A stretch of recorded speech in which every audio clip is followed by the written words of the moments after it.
hoje, eu gostaria, na verdade, de começar essa segunda parte a partir de uma citação do Kant, que certamente vocês devem conhecer, e ela é de suma importância para essa discussão a respeito do estatuto do objeto da lógica da experiência intelectual hegeliana. A citação é a seguinte: pode-se reconhecer que a lógica, desde remotos tempos, seguiu a via segura, pelo fato de, desde Aristóteles, não ter dado um passo atrás, a não ser que se leve em conta, se leve à conta de aperfeiçoamento, a abolição de algumas sutilezas desnecessárias ou a determinação mais nítida do seu conteúdo. Também é digno de nota que não tem até hoje progredido, parecendo por conseguinte acabada e perfeita, tanto quanto se nos pode afigurar. Mais à frente, que a lógica tenha sido tão bem sucedida deve-se ao seu caráter limitado, que a autoriza e mesmo a obriga a abstrair de todos os objetos do conhecimento e suas diferenças, tendo nela o entendimento que se ocupar apenas consigo próprio e com sua forma. E ainda mais à frente, desde os tempos mais remotos que a história da razão pode alcançar, no admirável povo grego, a matemática entrou na via segura de uma ciência. Essas afirmações de Kant, no seu segundo prefácio, A Crítica da Razão Pura, sintetizam admiravelmente tudo contra o qual Hegel luta em sua ciência da lógica. Não é por outra razão que a primeira frase da ciência da lógica é exatamente uma lamentação. A lamentação é a seguinte, eu cito: a modificação completa que afetou o modo de pensar filosófico, desde mais ou menos 25 anos, entre nós. A perspectiva mais elevada que a autoconsciência do espírito alcançou a respeito de si mesmo, nesse período de tempo, teve, até agora, pouca influência na forma da lógica. Bem, a confrontação não poderia ser mais clara. Hegel vê como bloqueio fundamental o fato da lógica não ter até hoje progredido, como diz o Kant. Eu lembraria só um dado, porque a afirmação do Kant não é totalmente correta. Eu até citaria aqui uma citação dos Nilo, um clássico do desenvolvimento da lógica,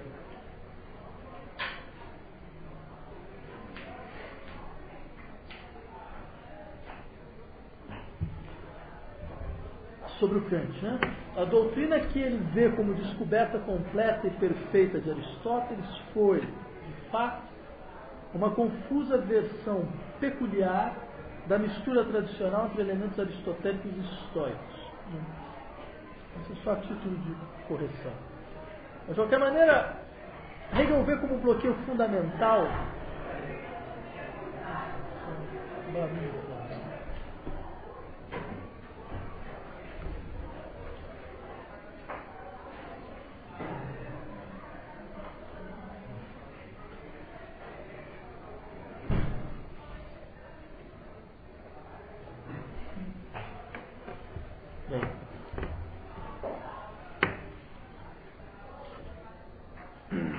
Hegel vê como bloqueio fundamental o fato da lógica não ter até hoje progredido e ter pago como preço dessa estaticidade a impossibilidade de tematizar a coisa mesma, aquilo que o Hegel chama de Sache selbst,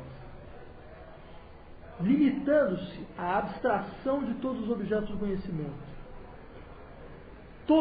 A abstração de todos esses objetos que não se submetem a um princípio de dominação do pensar. Afinal, pergunta Hegel, não haveria algo como uma lógica imanente aos objetos da experiência? Ou seja, lógica não mais tributária das distinções estritas entre forma do pensar e conteúdo, matéria da experiência. Lógica onde o pensamento não apareceria como uma forma exterior à coisa.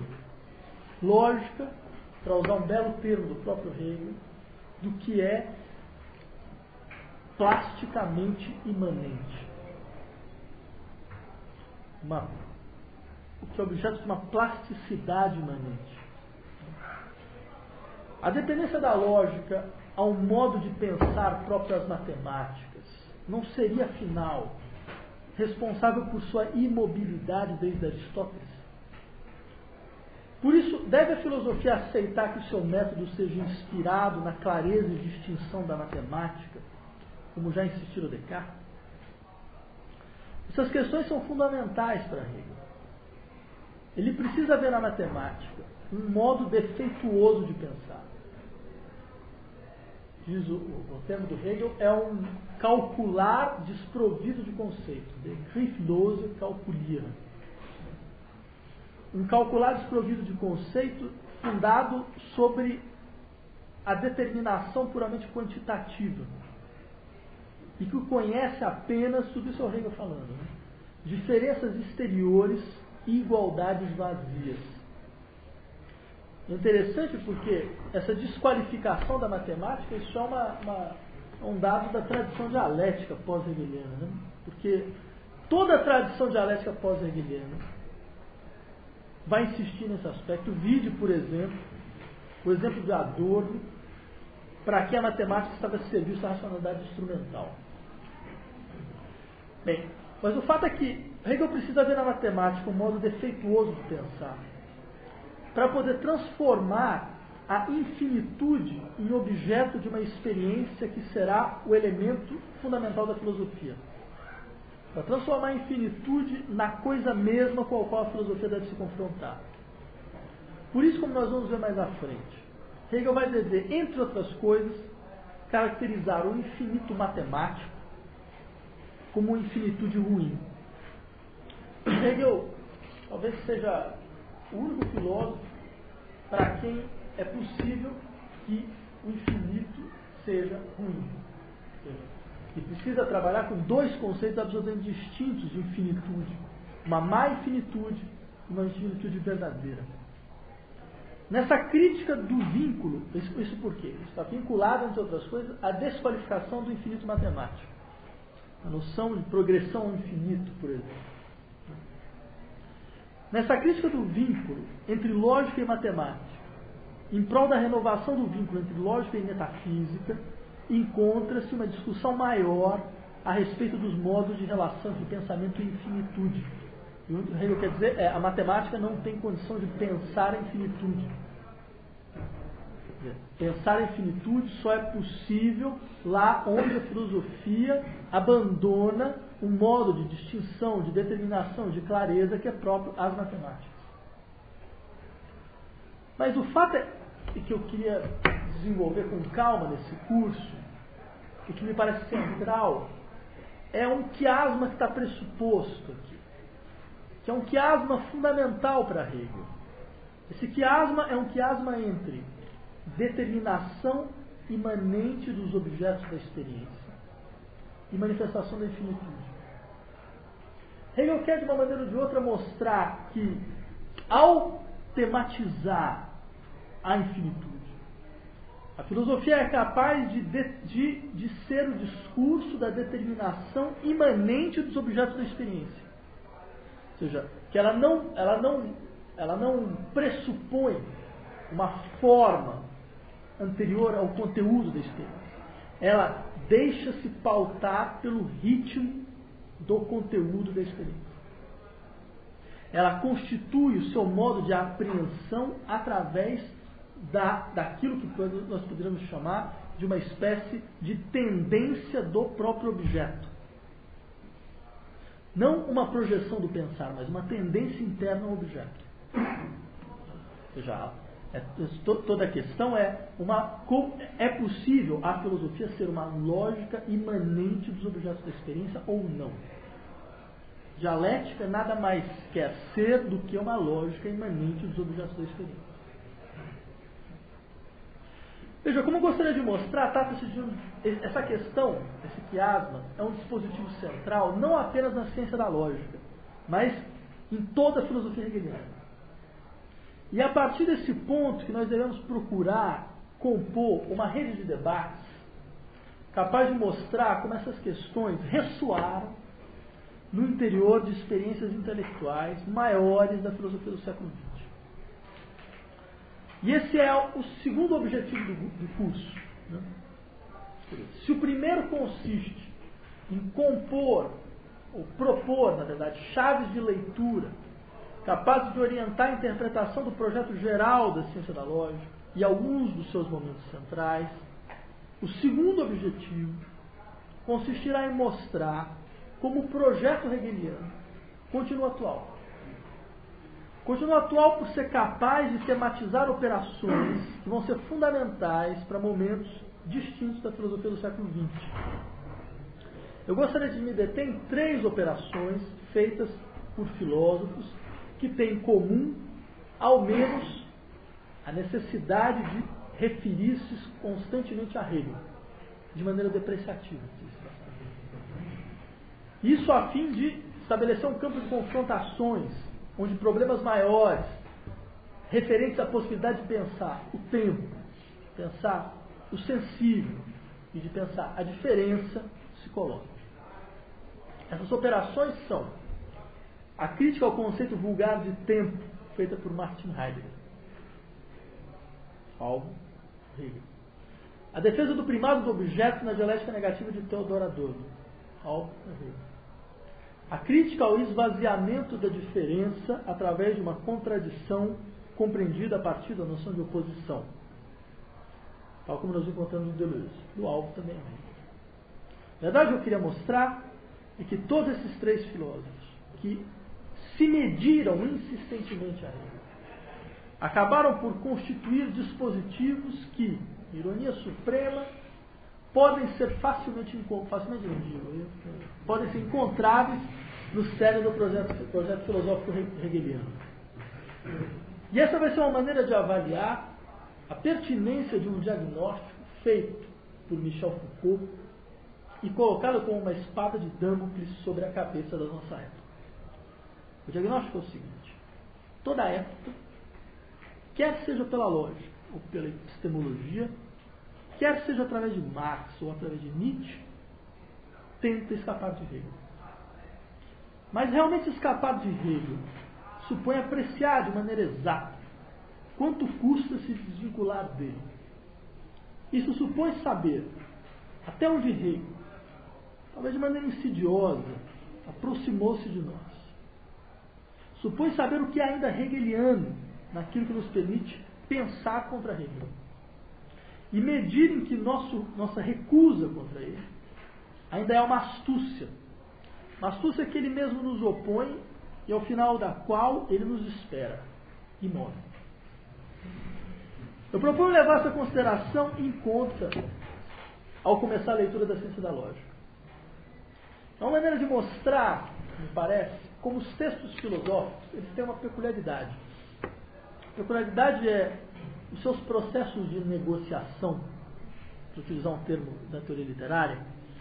Seus processos de negociação não se dão apenas com os atores que compõem a cena da sua escrita. Eles se dão também com atores que só se constituirão no futuro. Ou seja, é um modo de leitura que eu gostaria de insistir com vocês. A peculiaridade do texto filosófico é que a rede de diálogos não é feita apenas no presente, ela é feita no futuro. Ela não é composta apenas por aqueles aos quais o autor se refere, que é a velha questão própria da leitura estrutural do Goldschmidt, né? Nunca trazer para um texto aquilo que o texto não diz. Né? Eu diria que, ao contrário, está uma característica do texto filosófico é sempre dizer mais do que ele diz textualmente. O que permite, então, que a cena dos diálogos seja sempre uma cena na qual o trajeto da leitura faz parte do texto. O destino da leitura faz parte do texto. Então, o texto que foi lido durante quase 200 anos e entrado em debates durante quase 200 anos e criado interpretações a partir desses debates. Esses debates, eles não são exteriores ao texto, eles fazem parte do texto. Porque o tempo da filosofia, eu diria, é um tempo transversal. Permite que o presente reordene as respostas do passado.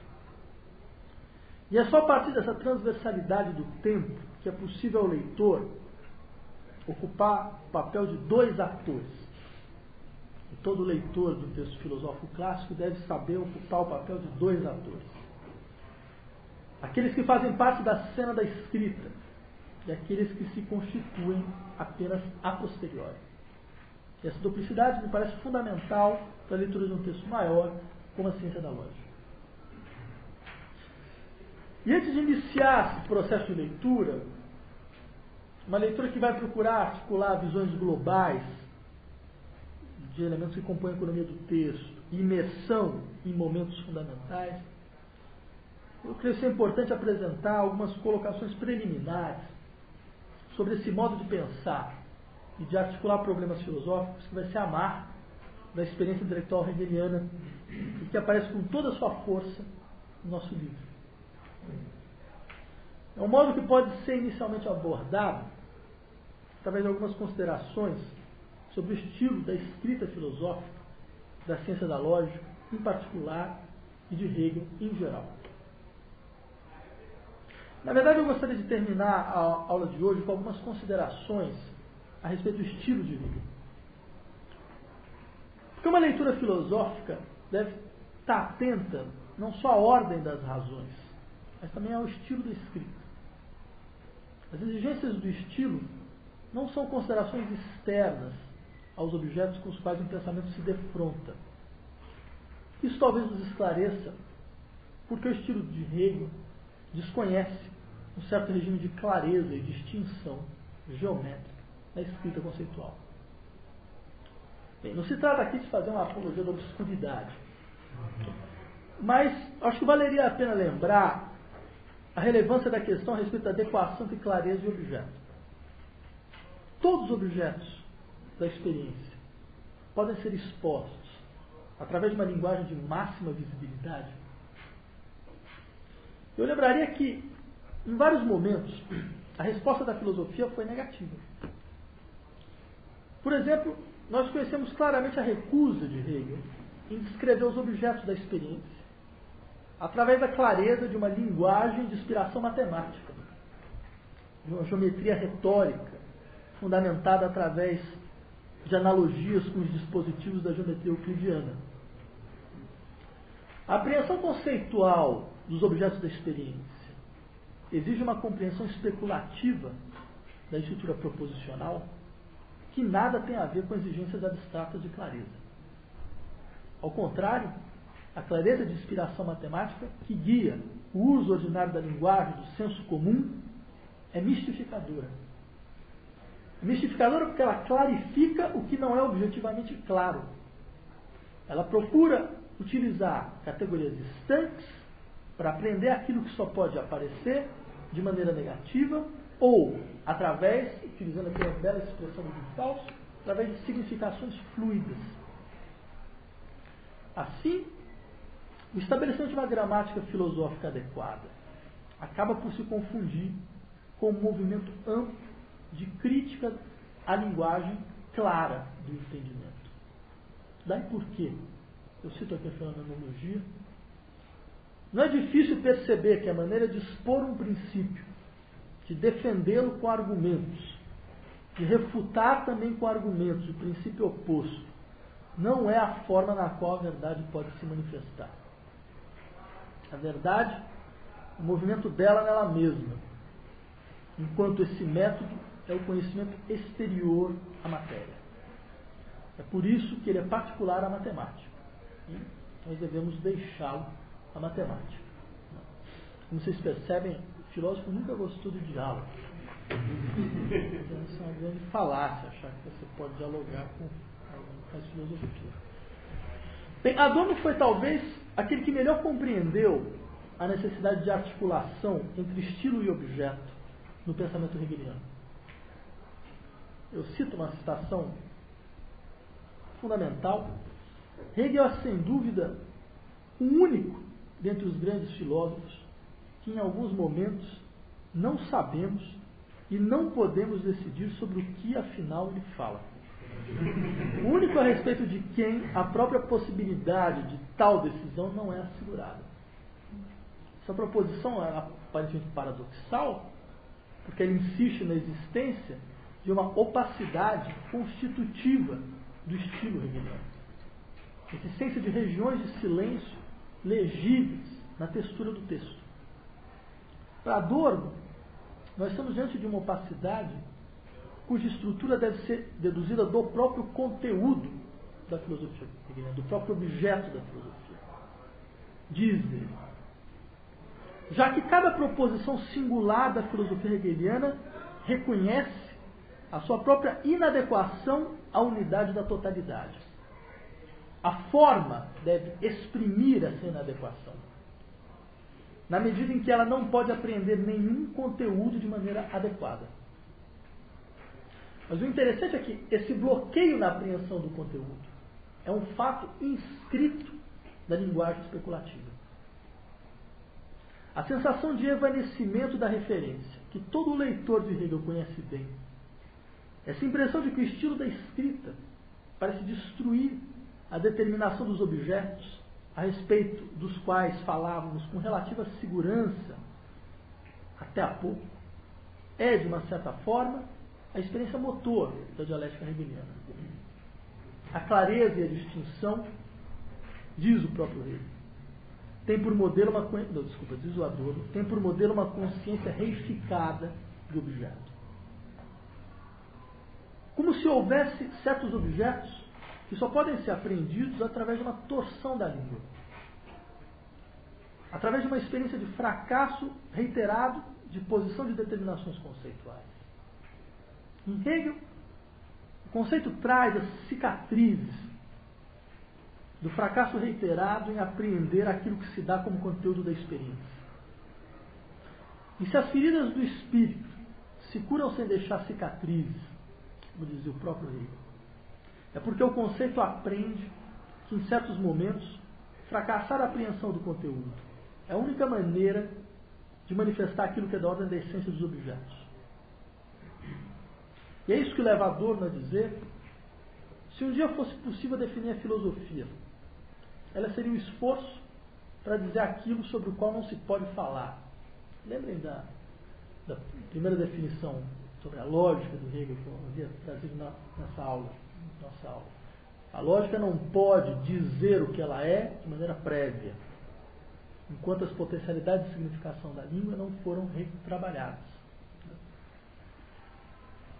Voltando à citação, se um dia fosse possível definir a filosofia, ela seria um esforço para dizer aquilo sobre o qual não se pode falar. Esforço para levar o não idêntico à expressão, mesmo quando a expressão procura identificá-lo. É isso que Hegel tenta fazer. Em um certo momento, eu termino por aqui, Adorno compara o estilo de Hegel ao uso que o imigrante faz de uma língua estrangeira. Por impaciência e necessidade, é muito interessante porque esse é o exemplo que o Hegel vai falar sobre como se aprende a lógica. No prefácio, quer dizer, não se aprende como é que se aprende uma língua estrangeira? Você aprende aprendendo as regras e depois você tentando falar. Você aprende absorvendo os espaços de opacidade da língua e sabendo trabalhar com eles. Porque Adorno compara então o estilo de Hegel ao uso que o imigrante faz de uma língua estrangeira.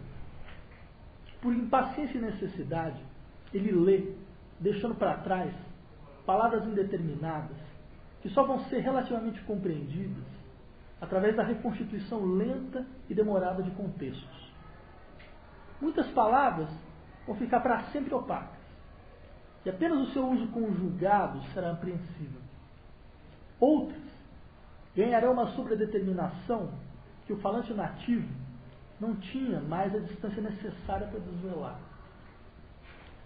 Esse estranhamento diante dos objetos do pensamento, que a posição hegeliana de imigrante na sua própria língua pressupõe, talvez nos diga muito a respeito das estratégias discursivas que compõem a experiência intelectual de Hegel. Eu terminaria hoje com essa famosa descrição oferecida por um dos seus alunos, Otto, a respeito do seu professor Hegel.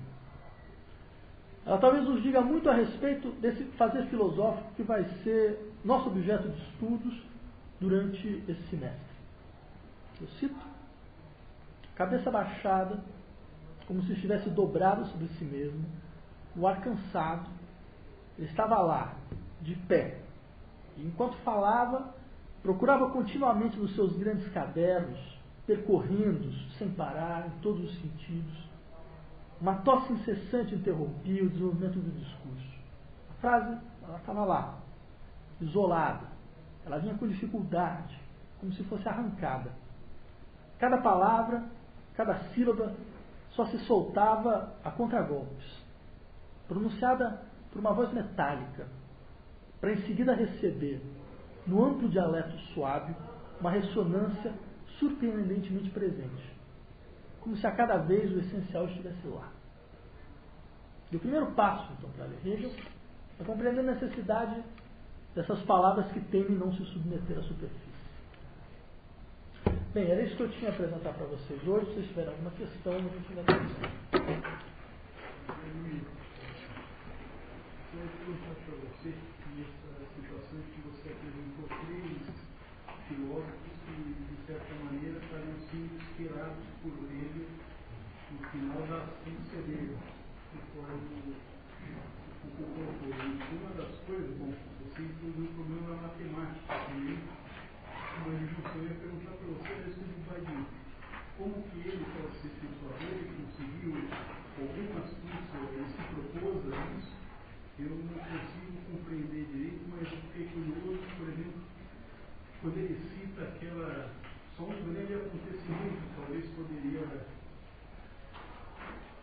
fazer com que a matemática viesse de boa. Eu não sei se eu compreendi isso, mas quando ele localiza, eu acho que as duas hipóteses a respeito do contínuo, né, que terminam com dentro da matemática, né? Sim. Uma, sei lá, com a ideia de discreto lá, e era um anúncio de superação de impossibilidade. Eu não sei, talvez seja aí, eu não sei. Eu gostaria que você fizesse. Claro, veja, essa discussão me parece importante mesmo.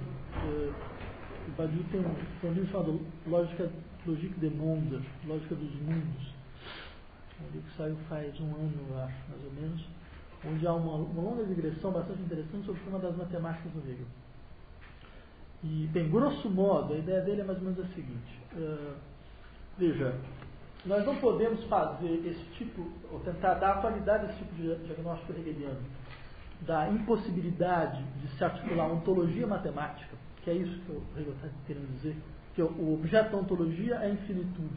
A metafísica do Hegel é a metafísica do infinito. A gente vai ver o que isso significa mais à frente. Enquanto para o Hegel a matemática ela não é capaz de dar conta da infinitude, do que é da ordem do infinito. A ideia do Badiou é: nós não podemos fazer essa dissociação entre ontologia e matemática hoje, sem levar em conta todo o desenvolvimento histórico da matemática, que não é o mesmo que o Hegel tinha em mente, à sua época. Então, ele tenta mostrar como, de uma maneira ou de outra, há uma reflexão própria à matemática que se desenvolveu no século XX, que nos obrigaria, de uma forma ou de outra, a repensar essa articulação de ontologia e matemática. Eu não tenho a competência técnica para poder levar isso a um bom termo, né? Mas eu diria que, do ponto de vista estritamente, digamos, procedurial, a posição ela é bastante clara, né? Quem poderia avaliar isso, no caso, seria alguém que tivesse condição de lidar com esses instrumentais da matemática de maneira mais segura. Também eu lembro, faz parte do argumento do Deleuze no diferença e repetição, quando ele vai citar a geometria riemanniana. Sim, é verdade. Porque ele vai falar que some diferencial. Mas essa é uma discussão importante, porque, por exemplo, quem deu uma atualidade a essa crítica hegeliana das matemáticas foi o Adorno, né? Fazendo a crítica, falando, bem, na verdade as matemáticas são um elemento fundamental de um processo de racionalização, certo? Baseado na mensuração, na quantificação, certo? Que acaba constituindo o padrão geral de racionalização da vida social. Certo? Então, por isso, o Adorno simplesmente recupera essa crítica hegeliana. As matemáticas devem estar fora de todo tipo de pensamento especulativo. Agora, o Adorno também não era um grande leitor das matemáticas. Né? Então, fica uma questão que eu diria que, a mim, particularmente, me parece extremamente, o debate parece extremamente plausível. Né? São Paulo tentou também, né? Parece que o projeto dele inicial sobre Hegel era cálculo diferencial no Hegel. Não, pois é uma questão que é importante deixar claro. O Hegel não é alguém que não conhece o desenvolvimento das matemáticas da sua época. A gente vai ver na ciência da lógica, o problema do cálculo infinitesimal, quer dizer, tudo isso ele sabe manipular de maneira extremamente precisa. Nós vimos, todos nós sabemos hoje, na biblioteca do Hegel existiam vários volumes sobre matemática. Né? Ele não é simplesmente alguém que cabulou a aula. Agora, o fato é que, de fato, toda essa discussão, ela perde um pouco a sua possibilidade de atualização enquanto nós não tivermos condições técnicas de poder fazer algum tipo de afirmação sobre o estatuto das matemáticas hoje. Né? Ela vira uma discussão histórica interessante. Eu queria voltar assim, na verdade, para uma passagem, de novo do prefácio, né, que é uma coisa que marcou muito quando eu li, que era justamente estava falando do senso comum, né? Que parece que ele tem um diagnóstico de que me dá a impressão, abstraindo a metafísica e abstraindo vamos dizer assim, a filosofia natural, o domínio das ciências, minimamente, parece que o que parecia que essa metafísica é expulsa, em parte também por causa de um movimento assim dessas ciências, vamos dizer assim, se colocando como um novo senso comum, e não propriamente como um domínio científico. Ele vira, na verdade, o senso comum como uma crítica da metafísica, provavelmente, até da ciência do espírito, que acaba expulsando ela. Sim. E acaba tendo uma abstração nesse momento. Sim. Que acaba criando uma cientificidade que não é propriamente ciência e é um discurso. Veja, essa é uma das coisas mais interessantes, de fato, do prefácio, que eu gostaria de trabalhar com vocês na aula que vem com mais calma, que é todo o esforço do Hegel em insistir que o senso comum da nossa época, ele é marcado pelo processo de crença na positividade. E a crítica da positividade, ela perpassa o diagnóstico hegeliano de época em várias situações. Crítica à revisão positiva, né? Crítica a um certo realismo, por outro lado. A crítica da positividade, ela organiza uma série de críticas que não são exatamente as mesmas, mas que de uma maneira ou de outra elas conseguem se articular através da ideia de que a consciência não tem mais capacidade de ultrapassar o fenômeno, a dimensão do fenômeno.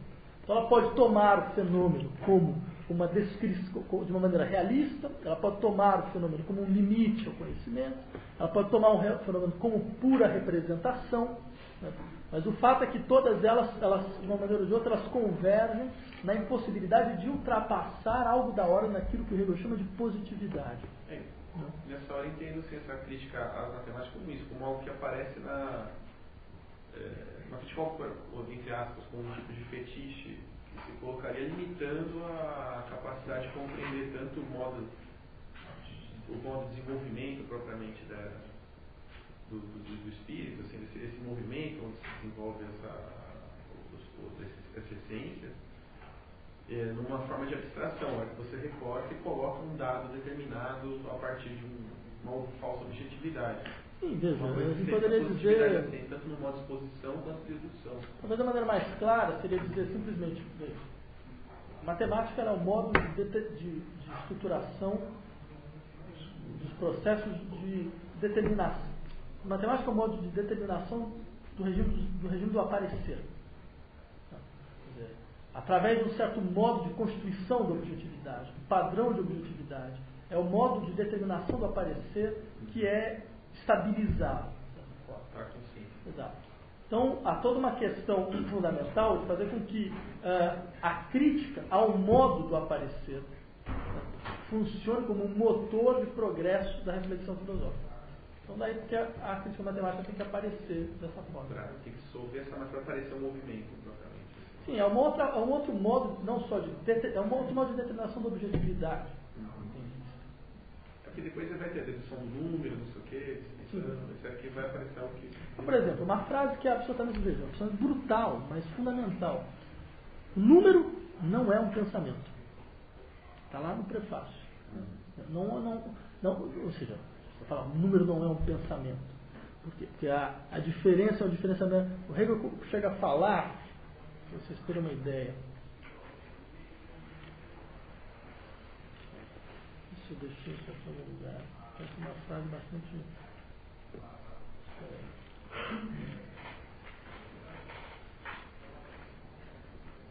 isso mesmo. Hegel chega a falar que a matemática é um pouco como um jogo de quebra-cabeças. Um jogo de comparação de bastões de vários tamanhos. Ou seja, são diferenças exteriores à coisa. Por que ele pode dizer que as diferenças numéricas são diferenças exteriores à coisa? Veja, ele não fala, por exemplo, como Kant, não, há um sublime matemático. Para ele é um modo totalmente degradado de conhecimento. Por quê? Porque trata-se de insistir que o conceito de objeto pressuposto por essa forma de racionalização que utiliza a matemática, a mensuração matemática como elemento fundamental, é distinto do conceito da experiência que a consciência tem do que é um objeto. O objeto da experiência não se submete a essa determinação, diz o Hegel, finita, própria aos modos de objetividade que utiliza a matemática como um paradigma. Por quê? Porque ele está querendo insistir. Há um modo de experiência do objeto que é inadequado ao pensamento matemático. Então, eu diria que a questão fundamental é que, pecando um pouco para o naturalismo, a matemática aparece como um modo de racionalização, no sentido quase weberiano de ter. Essa que é a questão. Então, é nesse ponto que a questão deve ser posta. Eu volto a insistir. Trata-se de compreender o que para o Hegel, afinal de contas, o que para o Hegel a matemática representa. Que é uma questão historicamente determinada e posta nessa época.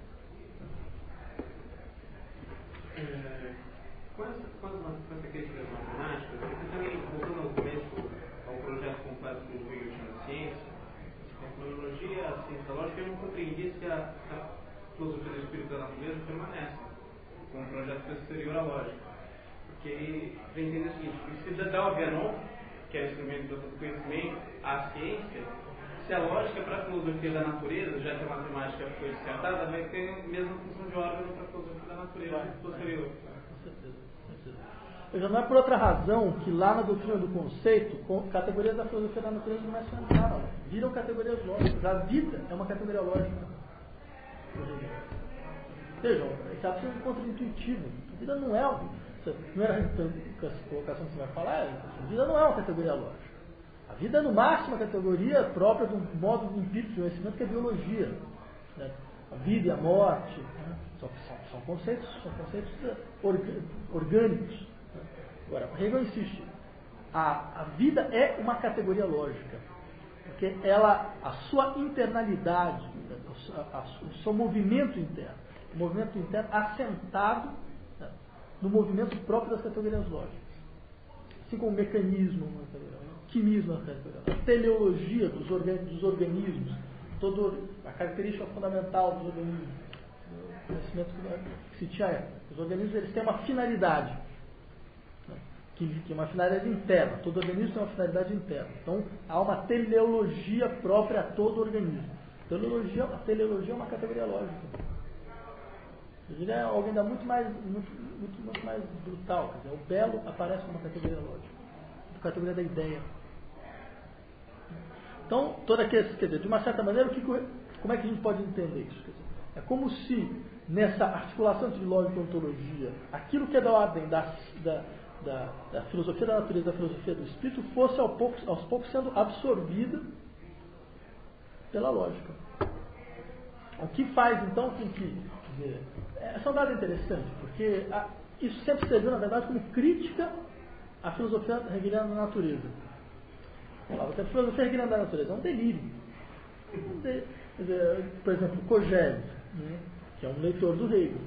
Talvez não o leitor mais preciso, mas talvez um dos mais criativos. Né? Kojève vai falar, numa nota famosa, né, que a filosofia da natureza hegeliana é um delírio schellingiano. Quer dizer, Schelling é uma doença que você pega e começa a ter a filosofia da natureza como delírio. Mas a ideia fundamental, por que ele podia dizer isso? Porque é como se ele falasse, a filosofia da natureza é simplesmente o espaço onde eu tento reorganizar o saber relacionado à natureza a partir de categorias lógicas que são colocadas quase que de fora para dentro. São categorias que fazem com que eu tente subsumir tudo aquilo que é da ordem da experiência da natureza, né, o que cria uma espécie de monstro lógico. A filosofia não é uma espécie de monstro lógico. Agora, eu insistiria, esse é um dado interessante, a gente não vai poder trabalhar isso nesse curso, mas vários bons comentadores hegelianos perceberam claramente um dado absolutamente interessante. Um desses comentadores é um sujeito chamado Emmanuel Renou, que eu recomendaria a leitura caso vocês se interessem por essa discussão. Compreendeu basicamente o seguinte: o que é fantástico em uma filosofia da natureza que foi descartada como sendo um mero delírio logicista, né, é que boa parte das suas categorias conseguiram ser imunes ao tempo. Ou seja, há várias categorias da filosofia da natureza que acabaram sendo, de uma certa maneira, absorvidas pelo conhecimento da biologia posterior. O primeiro a mostrar isso de maneira relativamente irônica era o Canguilhem. Falava, não, mas a filosofia da natureza do Hegel tem uma série de categorias que no fundo acabaram sendo comprovadas. Então, nesse sentido, eu diria que talvez não seja um esforço, isso seja explicado pelo seguinte fato. Não é simples, porque isso faz sentido se eu disser mais ou menos o seguinte: houve a lógica e depois houve essa tentativa de reconfiguração das ditas ciências reais, né? Filosofia real. Bem, o fato é que, se nós levarmos em conta que, ao contrário, a lógica é resultado de uma reflexão na qual, entre outras coisas, a reflexão sobre a natureza aparece, que é na fenomenologia do espírito, tem uma longa digressão sobre a teleologia, por exemplo, dos organismos. Então, uma longa digressão sobre, lá no primeiro capítulo da razão, sobre a natureza, que faz parte da experiência do espírito, a observação da natureza como parte da experiência da consciência.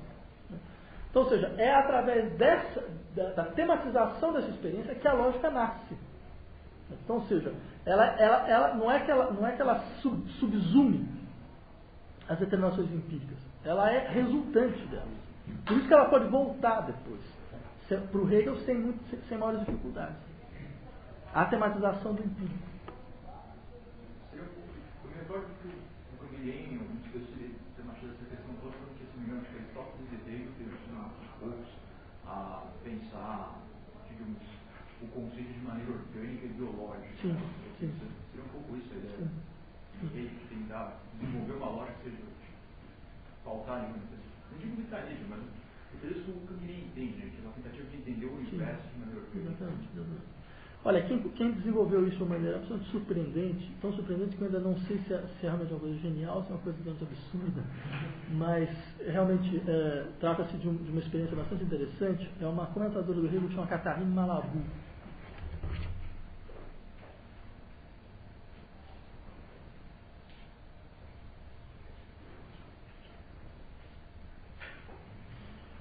Catherine Malabou, a partir de uma ideia que aparece muito pouco na fenomenologia e aparece um pouco mais na ciência da lógica, que é a ideia de plasticidade do conceito como plástico, né? Ele aparece aqui no prefácio como aquilo que é a plasticidade imanente do conceito. Através do conceito de plasticidade, ela tenta reconfigurar, tenta compor toda a estrutura da sua leitura do que é a filosofia hegeliana. Transforma a plasticidade no conceito central. Como por exemplo, eu estou tentando mostrar como a infinitude tem um papel fundamental, ela vai dizer, a ideia de plasticidade tem um papel fundamental. O segundo passo que ela deu, fez um pequeno livro que é um belo livro, a plasticidade do conceito. Ela foi, na verdade ela é uma espécie de discípula do Derrida, né? Foi o Derrida que indicou isso para ela. O seu segundo livro é um livro absolutamente impressionante, porque é um livro onde ela procura demonstrar como o conceito de plasticidade é um conceito que começa a configurar não a filosofia da natureza, mas a neurologia a partir dos últimos 40 anos.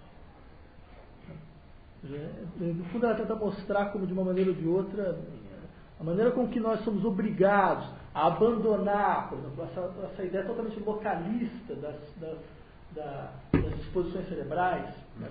Quer dizer, que é uma crítica que o próprio Hegel tinha feito ao fazer a crítica à frenologia, né? A maneira com que a própria neurologia foi obrigada a absorver isso, mais uma vez, e trabalhar com uma ideia de plasticidade, mostraria como o modo de organização na reflexão sobre o orgânico na filosofia hegeliana, o mínimo que se pode dizer é que você não pode descartar como uma penada, né? Como se... Mas essa é uma discussão bastante interessante, porque no fundo trata-se de tematizar, fazer uma tematização sobre o estatuto da ideia de natureza. Eu terminaria um pouco por aqui. Por quê? Porque é um dos elementos fundamentais da reflexão hegeliana. Vem do fato de que o Hegel era absolutamente desconfortável, se sentia totalmente desconfortável, com dicotomias, por exemplo, como a dicotomia kantiana entre liberdade e natureza. Você tem o domínio da liberdade de um lado, né, da agência humana, isso é o domínio da natureza, que é um sistema de causalidade causalmente fechado, no qual não há nada da ordem da liberdade. Bem, essa dicotomia, que vai ser criticada também por outros da tradição dialética pós-hegeliana, é uma das críticas mais ferrenhas que o Hegel tem contra o Kant. Né? Ele vai insistir, mas não é possível pensar uma dicotomia entre liberdade e natureza dessa forma. Por quê? Porque, de uma certa maneira, o conceito de liberdade porque no fundo, a diferença entre liberdade e natureza, ela traz uma série de outras diferenças no seu bojo. História e natureza, forma e conteúdo, né? Sujeito e objeto. Ela é uma dicotomia central. Né? Então, qual a ideia? Uma das ideias do Hegel consiste em dizer mais ou menos o seguinte: todos os conceitos que configuram a nossa experiência, por exemplo, da história, a ideia de conflito, né? A ideia de indeterminação, a ideia de contingência, todos eles podem se encontrar na natureza. A compreensão especulativa da natureza, ela transpõe os conceitos da dimensão do agir livre do sujeito, própria história, para o campo da natureza. Por isso que ele pode dizer, em dado momento, o conceito provém da natureza. Ele já está lá presente, mas ele não ele não pode se autotematizar, não pode se apreender reflexivamente, mas ele já configura o movimento da natureza. Então, nesse sentido, começa a ficar mais claro porque certas categorias da filosofia da natureza vão entrar na lógica ao final. Entre elas, a mais importante é a categoria de vida. Nesse sentido, a leitura do Rogério, por exemplo, de que eu começaria com uma situação de negatividade, negaria a natureza, negaria o dado, é difícil ser sustentada. É extremamente difícil ser sustentada. Ela faz sentido no interior de uma certa tradição marxista, que nem é a maneira como o Marx realmente compreende a sua natureza, onde, quer dizer, trabalho e natureza. A distinção entre trabalho e natureza. Né? Aquilo que é da ordem, que é fruto do trabalho, aquilo que é o dado natural. Nem no Marx isso funciona direito. Porque o Marx de juventude. mais cru. Exato. Mas no fundo o que o Rogério fez foi utilizar essa dicotomia e aplicar no Hegel, que não funciona em hipótese alguma, isso com certeza. Vocês entenderam de lógica. Então, veja, se você pensar a lógica como esse campo das determinações universais do pensar, então a ciência da lógica ainda é lógica. Porque a questão fundamental do Hegel é qual é o projeto da lógica. O que anima a lógica? Quer dizer, o que anima aquilo que nós constituímos enquanto lógica? Quer dizer, o que se quer quando se faz lógica? Se quer, basicamente, determinar o pensar num campo de uma segurança e transparência, na qual eu possa claramente estabelecer quais são as condições da sua coesão formal. Mas essa coesão formal ela tem validade. Então, qual é a questão fundamental do que se quer quando se faz? Estabelecer quais são as condições fundamentais para a validade daquilo que aparece de maneira objetiva. Eu tenho que dizer, bem, para aquilo que se me dá no campo da objetividade ter validade, ele tem que ao menos responder por tais critérios. Então, nesse sentido, a ciência da lógica ainda é lógica. Porque ela se pergunta sobre qual é o movimento que determina a validade do que me aparece como objetividade. Mas é claro que ele abandona abandona mais ou menos, porque uma série de conceitos que são conceitos clássicos da lógica vão estar presentes. Qualidade, quantidade. Agora, as divisões clássicas da lógica não vão ser todas dissolvidas, com certeza. Um lado que é a doutrina dos conceitos, das inferências e das proposições. O outro que é a doutrina do método, né? Que era como, por exemplo, você pega a lógica do Kant, ela era dividida mais ou menos assim, né? As lições que Kant deu sobre lógica. Né? Então, isso tudo desaparece, com certeza. Uma questão que você trabalha em aula posterior, você vai falar sobre muitas passagens no Hegel, né, com nossa importância. Ficou que, bom, já na filologia tinha um certo problema de pensar a passagem de uma figura para outra, porque, bom, o Hegel tenta falar que a passagem dá para negação determinada no sentido de uma figura que faz o resultado, digamos, de uma série de processos imanentes a outra, mas normalmente já aparece quase como uma passagem de eu vou chegar a apontar e falar, não, esse critério é muito forte, né? Não dá para você aplicar que é uma passagem necessária, que é suficiente. Como é que você pensa na ciência da lógica? Não, de fato o processo vai ser basicamente esse mesmo. Ele vai tentar deduzir categorias uma das outras. Isso fica mais claro na doutrina da essência, porque quando são determinações de reflexão, então todas as determinações de reflexão elas articulam aquilo que estaria pressuposto na doutrina do ser. Agora, o fato é que para o Hegel essas passagens são absolutamente necessárias. São absolutamente necessárias. E nenhuma delas é gratuita.